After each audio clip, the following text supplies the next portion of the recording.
Do you hear that? The faint ticking of a clock in the silence of the night. What if I told you that sound has haunted an entire town for centuries?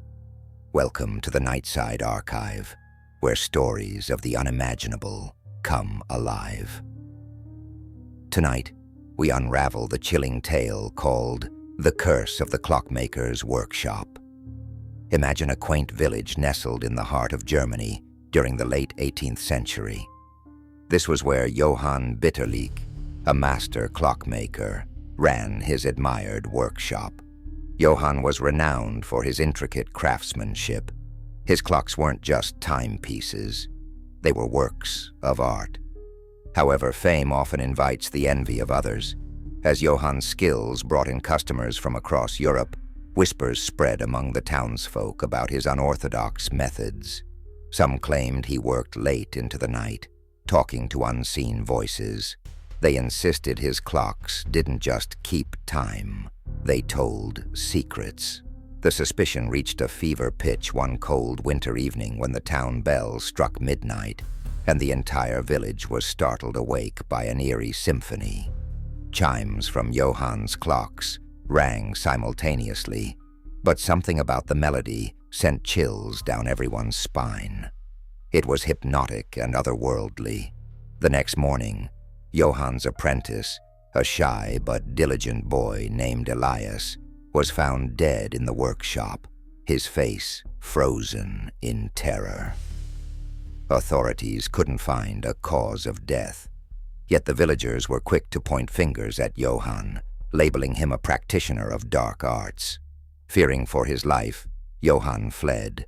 The workshop was boarded up, but legend has it that anyone who dared trespass faced dire consequences.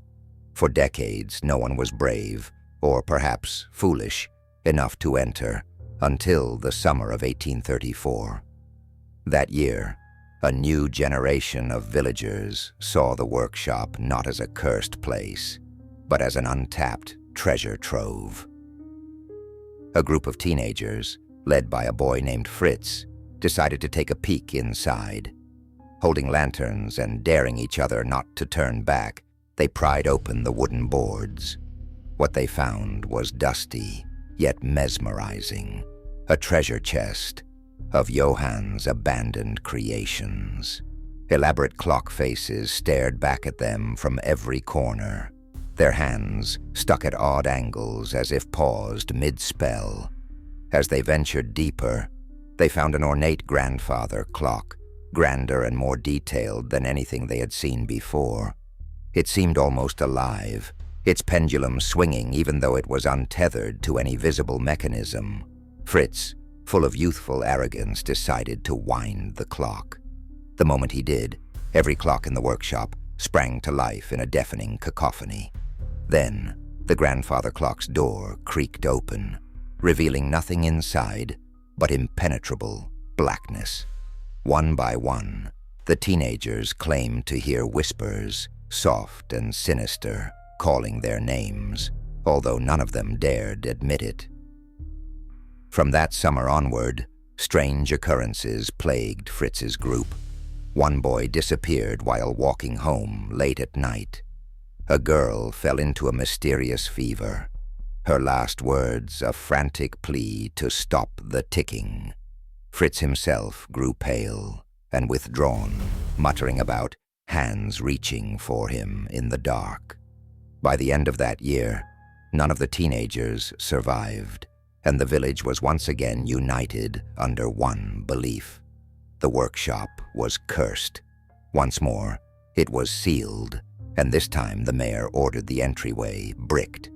For years, stories of spectral sightings and the faint sound of ticking leaked through the town, but no one dared approach the site. But every generation has its skeptics. In the summer of 1986, a group of paranormal investigators heard about the Clockmaker's Workshop and decided to document their findings. Equipped with the latest gadgets of the era, they unlocked the mystery hidden behind by bricked walls. They claimed they could feel an unnatural chill as soon as they crossed the threshold. Cameras captured strange anomalies, shapes darting behind the clocks, and unexplained bursts of static. One investigator, Carla, focused her attention on the infamous grandfather clock. She noted it seemed to hum, almost like it had a heartbeat. Against her team's wishes, she reached out to touch it. As her fingers grazed the wood, a piercing scream filled the room, not from Carla, but from the clock itself as if it were alive. The investigators fled, abandoning their equipment. When locals went to retrieve it weeks later, all the footage was corrupted, save for one chilling frame. A shadowy figure resembling Johan Bitterlick, staring directly at the camera. Today, the Clockmaker's Workshop stands as an undisturbed relic. Time and time again, pun intended, those who approach it are met with unexplained phenomena. Some claim to see elongated shadows moving past the boarded windows. Others hear a faint ticking in the dead of night, even from blocks away.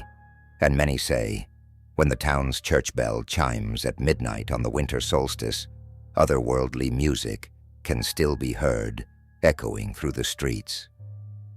If you find yourself near southwestern Germany and hear whispers in the tick-tock of a distant clock, it's best not to follow the sound. Because as the legend warns, the secrets Johan's clocks hold may very well be your last.